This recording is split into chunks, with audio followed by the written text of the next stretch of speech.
Inanunsyo po ng Grupong Tindig Pilipinas na babawiin ito ang impeachment complaint na inihain laban kay Vice President Sara Duterte.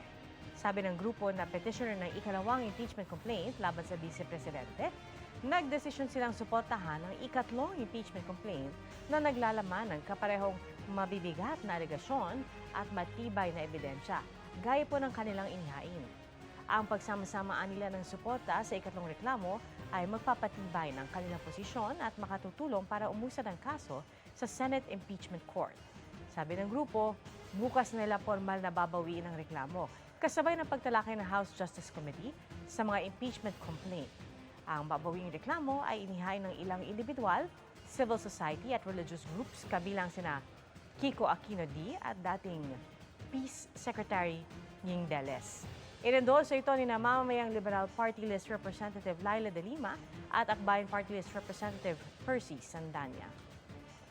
Ang ikatlong reklamo ay inihain ng mga pare, madre at grupo ng mga abogado.